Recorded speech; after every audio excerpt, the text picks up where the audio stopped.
하나님은 선하시고 그의 인자하심이 영원하시다 라고 시편 100편 5절에 이야기합니다. 여호와는 선하시니 그의 인자하심이 영원하고 그의 성실하심이 대대에 이르리로다 라고 이야기하죠. 여기에 하나님의 속성 세 가지를 분명히 이야기하고 있습니다. 절대 속성이죠. 첫 번째는 하나님은 선하시다 라는 거예요. 선하다. 우리가 잘 알죠. 토브라는 단어를 씁니다. 보시기에 좋았더라. 아름답고 훌륭하다. 그 어느 것 하나 흠이 없다. 그런 의미죠. 그리고 또 복되다. 그런 의미가 있어요. 최상의 복을 선이라고 이야기합니다. 그래서 하나님이 모든 만물을 지으시고 선하다, 보시기에 좋았다 하는 것은 우리 인간이 보면 좀 차등이 있고 다른 것 같고 뭐 이럴 수 있어요. 그러나 하나님께서는 완전한 선으로서 최상의 복으로서 그렇게 행하신 것이다 라는 거죠. 이 선은 하나님의 풍부한 자비하심을 의미합니다. 풍부한 자비하심. 그리고 둘째, 하나님의 속성은 하나님은 인자하시다 라고 이야기하죠. 아는 것처럼 헤세드예요. 자비하심, 또 충성스러움, 사랑을 뜻합니다. 이것은 하나님의 긍휼과 연민을 의미해요. 긍휼과 연민. 그러니까 우리가 느끼는 그런 동정 있잖아요. 참 안타깝다. 또 긍휼히 여기고자 하는 그런 마음들이 있어요. 이런 것들은 다 하나님으로부터 받은 은혜예요, 은혜. 그래서 우리가 다른 사람들을 보고 또 안타까운 상황을 보면 그런 연민을 느끼는 거예요. 하나님이 가지신 그 속성에 의해서 하나님과 비교할 수는 없지만 그러한 그런 마음을 갖게 되는 거죠. 하나님의 긍휼과 연민. 그리고 세 번째로는 하나님은 성실하시다.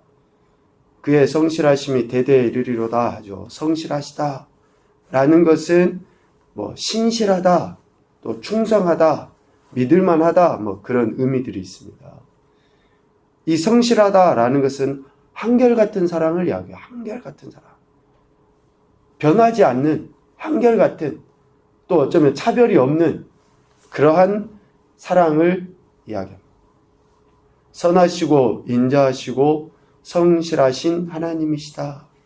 이 하나님의 세 가지 속성을, 이 세 가지 속성의 공통점은 뭡니까? 영원하다는 거예요. 영원하다. 영원하고 대대에 이르리로다 라고 이야기하죠. 선이나 인자나 성실하심은 우리는 못 그래요.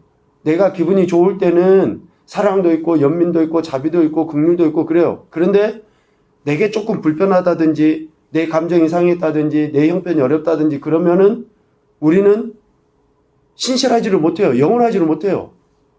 그러나 하나님은 영원, 영구, 영영, 장구, 변함없음. 결코 하나님의 이 세 가지 속성은 변하지 않는다라는 거죠. 그래서 오늘 다윗은 시편 101편에 이 하나님의 속성에 근거해서 삶을 바라볼 뿐만 아니라 악에 대해서 그렇게 대처하겠다라고 다짐하고 결단해요. 우리 어제 오후에도 이야기했잖아요. 이런 하나님의 속성으로 바라봐요. 그게 뭡니까? 지혜예요, 지혜.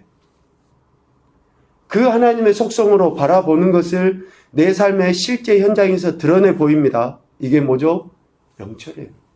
하나님의 속성을 아는 것이 내 삶의 반응으로 드러나 보이는 게 명철이거든요. 그래서 잠언에서도 이야기하고 시편에서도 지혜가 따르면 항상 명철이 따라오게 돼 있어요. 지혜를 이야기하면. 하나님의 속성으로 우리가 바라봅니다. 그리고 그 하나님의 속성으로 선이나 인자나 성실이나 거룩이나 이런 것으로 우리가 우리의 삶에 실제적으로 반응을 보이는 거예요. 악인에 대해서도 그렇고 어떤 상황에 대해서도 그렇고 특별히 내 감정을 다스릴 때도 하나님의 이런 속성으로 우리가 우리를 다스리는 거죠. 이게 말씀의 지배를 받는 거고 말씀의 통치를 받는 거고 더 나아가서는 하나님이 지금 나와 함께 하심을 경험하며 살아가는 거예요. 하나님의 이런 속성과 관계없이 내 뜻대로, 내 기분대로, 내 감정대로 반응을 보여요. 그건 하나님의 통치를 받는 게 아니죠. 하나님의 말씀에 다스림 받는 게 아니에요. 그래서 이러한 말씀들을 통해서 우리가, 우리 믿음의 선배들, 특별히 다윗이 너무나 우리가 잘 알잖아요. 이 엄청난 말로 다 할 수 없는 그런 고난과 고통과 아픔을 겪으면서도 하나님의 거룩하신 속성으로 반응을 보였기에 이후에 하나님께서 그를 회복시키시고 또 그에게 하셨던 그런 말씀들을, 약속들을 신실하게 이루어 가시는 것들을 경험했잖아요. 오늘 우리도 마찬가지죠. 그래서 다윗은 오늘 시편 101편에 하나님의 속성, 즉 지혜로서 자신의 삶을 바라보겠다라고 이야기합니다. 1절에 보면 인자와 정의를 노래하겠다라고 이야기해요. 하나님의 인자와 정의를 노래하겠다. 2절에 보면 완전한 길을 주목하겠다. 내가 완전한 길을 주목하오리니 완전한 마음으로 내 집안에서 행하리니 라고 2절에 이야기. 그러니까 하나님의 그 관점으로 지금 자신의 삶을 바라보는 거죠. 힘들고 어려운 길을 보는 것이 아니에요. 가시를 보는 게 아니에요. 내게 불편함을 주는 것을 보는 게 아니에요. 하나님을 보겠다라고 하는 거죠. 하나님의 속성이. 그리고 3절 전반부에 보면 나는 비천한 것을 내 눈앞에 두지 아니하겠다. 비천한 것, 무익하고 무가치한 말과 행동들. 사탄 원수마귀가 꿰어서 우리를 넘어뜨리려 하는 것 같죠. 그러나 사탄 원수마귀의 게임은 아무것도 아니라고요. 하나님이 역사하시는데. 그래야 우리가 그것들의 영향은 받을 수 있어요. 그래서 마음이 좀 요동칠 수도 있고 상할 수도 있어요.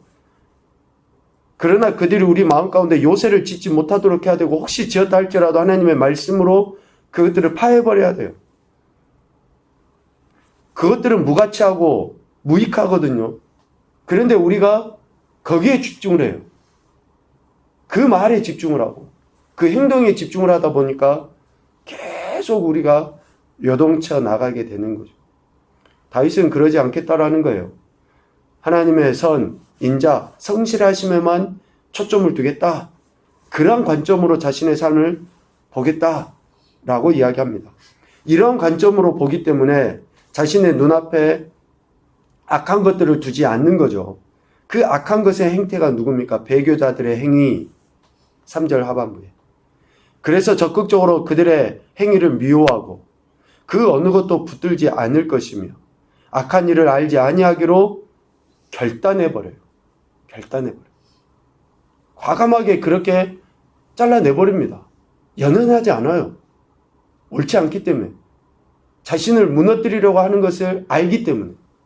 이것이 나를 미혹해서 나를 하나님으로부터 멀어지게 한다는 것을 알기 때문에 과감하게 이런 결단을 하는 거죠. 하나님의 속성을 제대로 알고 있는 다윗의 하나님께 대한 태도입니다. 그래서 다윗을 지혜자라고 이야기해요. 이러한 지혜로서 이제 자신의 삶에 적극적으로 행동을 취하려 하는 거죠. 다른 사람에 대한 태도, 하나님의 속성에 근거해서 사람에 대한 태도, 즉 명철을 이렇게 나타내 보이겠다라고 이야기합니다. 5절 전반부에 이야기합니다. 자기의 이웃을 은근히 헐뜯는 자를 내가 멸하겠다. 은근히 헐뜯는 자. 교묘하게 이간질하려 하는 그런 것들. 여러분 봐보세요. 다윗이 힘들고 어려울 때 위로하고 격려하는 사람들도 있겠지만 얼마나 주변에 천만인이 에워싼다 그랬잖아요. 얼마나 힘들고 어렵겠습니까? 또 욥도 봐보세요. 욥이 고난당해서 정말 힘들고 어려운데 친구들이 위로하는 척하면서 얼마나 그의 마음을 상하게 합니까? 그러한 자들을 멀리하는 거예요. 멸하겠다. 5절 하반부에 이야기합니다. 눈이 높고 마음이 교만한 자를 용납하지 않겠다. 그런 사람들이 지금 내 옆에서 나를 위로하는 척하고 또 내게 뭔가 이익을 주는 것 같이 말하지만 여러분 미안하지만 사람은 결국 다 다 자기 욕심대로 하더라고요. 그러니까 그런 사람들을 의지했다가는 오히려 더 나만 손해예요. 그래서 다윗은 눈이 높고 마음이 교만한 자를 용납하지 않겠다. 그리고 6절 전반부에 이야기합니다. 충성된 자를 살펴 함께 살게 할 것이다. 내게 가문이설로 다가오는 그런 사람들 분별해서 그런 사람들을 멀리 하겠고, 충성된 자를 살펴서 나와 같이 하도록 진짜 진정한 친구를 내 옆에 두면서 내가 흔들리지 않도록, 내가 흔들리려 할 때에 그들을 통해서 또다시 내가 일어서도록 그렇게 하겠다라는 거죠. 6절 하반부에 이야기합니다. 완전한 길에 행하는 자가 나를 따르게 할 것이다. 하나님을 믿고 하나님을 의지하고 믿음의 길을 걸어가는 그 사람을 진짜 내 친구로 두고 나도 그와 함께 그 길을 걸어가겠다. 여러분, 누가 진짜 친구입니까? 진짜로 저 사람이 예수님 잘 믿는 것 그 자체가 내 친구가 돼야 돼요. 그 사람이 진짜 하나님 말씀대로 살려고 지금의 상황, 환경, 형편 보지 마세요. 다 하나님께는 계획도 있고 뜻도 다 있어요. 그가 연약하고 그가 힘들어하는 거, 가난한 거 그럴 수 있어요. 그러나 그의 신실한 마음이 중요한 것이지 그의 형편을 보고 우리가 평가하고 판단한다고요? 옳지 않습니다. 완전한 길을 행하는 자, 그 사람을 내가 같이 하고 내가 함께 따르겠다. 7절 전반부에 또 이야기하죠. 거짓을 행하는 자는 집안에 거주하지 못하게 할 것이다. 단호함을 보이는 거예요. 신명기에서도 말씀했잖아요. 부모고 형제고 또 심지어는 친척이고 자녀일 수 있어요. 그런데 어떻습니까? 하나님 말씀에 위배되고 하나님을 떠나게 하는 자들을 진멸해버려라고, 죽여버려라고 이야기하시거든요. 여러분, 하나님 왜 이렇게까지 말씀하실까? 집안에 거주하지 못하게 만들어요. 거짓을 행하는 자를. 근데 그것은 그 영혼을 살리는 거예요. 살리는 거. 그 영혼을 진짜 사랑하면은 그렇게 행하게 되어 있어요. 한 가지 더 7절 하반부에 이야기합니다. 거짓말하는 자는 목전에 서지 못하게 할 것이다. 거짓을 행하는 자, 거짓말하는 자, 집에 들이지도 아니할 뿐만 아니라 내 눈앞에 두지도 않겠다 라고 이런 단호함을. 왜? 하나님의 속성을 아니까. 하나님이 어떤 분이신지 아니까. 하나님의 속성으로 삶을 바라보니까 이런 명철의 태도를 보일 수 있고 보이겠다라고 하는 거죠. 하나님의 속성에 근거하여 다른 사람에 대해 이런 태도를 보이겠다라고 결단한 겁니다. 다시 말하면 모든 관계의 중심에는 누가 있는 거예요? 하나님이. 하나님의 말씀이 있는 거예요. 하나님의 말씀이 있고 하나님이 계시기 때문에 모든 관계 안에 하나님의 속성에 근거하여 관계를 맺겠다라고 이야기하는 겁니다. 단순히 연민이나 동정이 아니라 하나님의 사랑, 공의, 인자와 성실에 근거해서 행동하겠다라는 것 아닙니까? 이렇게 할 때에 8절 이야기합니다. 이 땅의 모든 악인을 멸하게 되고 여호와의 성에서 그 악인들이 다 끊어지게 돼 있어요. 우리 마음에 우리 마음을 이야기했었잖아요. 우리 마음에 이런 혼돈이 있고 또 공허가 있고 흑암이 있는 것은 우리가 하나님 말씀대로 하지 않기 때문에 그러는 거예요. 다른 어떤 게 아니라. 그래서 우리가 마음이 하나님의 말씀으로 지배를 받을 때 악을 행하는 자를 끊어내게 돼요. 내 마음판에서 쫓아내게 돼요. 그래서 내 마음의 성이 진짜 하나님 나라, 의협, 평안과 희락이 있는 그 하나님 나라가 되는 것이죠. 다윗의 이러한 태도가 저와 여러분의 오늘의 신앙과 삶의 태도에 도전이 되었으면 좋겠습니다. 첫 번째 교훈입니다. 하나님의 절대 속성에 대한 확신이 믿음의 삶으로 고백되어야 한다. 그러니까 지혜와 명철을 갖고 살아야 돼요. 우리 삶은. 지혜와 명철을 갖고 하나님의 관점으로 바라보고 또 하나님을 아는 그 지식이 삶으로 실제로 드러나는 명철로 나타나야 되는 거죠. 두 번째, 하나님의 속성에 근거한 인간관계를 맺을 때 실수하지 않게 돼요. 하나님의 속성에 근거한 인간관계를 맺을 때. 인간관계 안에 기준은, 중심은 하나님이어야 한다라는 거죠. 그래서 하나님의 눈으로 저 사람을 봐야 돼요. 하나님의 눈으로 저 사람을 대해야 돼요. 그렇게 보고. 세 번째, 하나님이 미워하시는 것, 싫어하시는 것을 마음의 성에서 다 끊어내자. 우리 마음의 성에서 하나님이 싫어하시는 것, 미워하시는 것 끊어내야죠.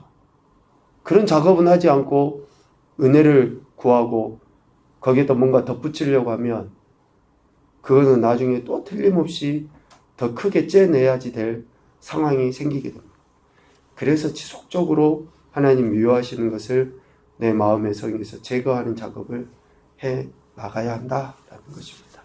오늘 이 말씀을 통해서 저와 여러분이 지혜와 명철을 가지고 우리 삶의 현장, 특별히 관계를 바라보고 문제를 바라보는, 또 대처하고 이겨나가는 그런 귀하고 복된 한날이 되실 수 있기를 주님의 이름으로 축복합니다. 아멘.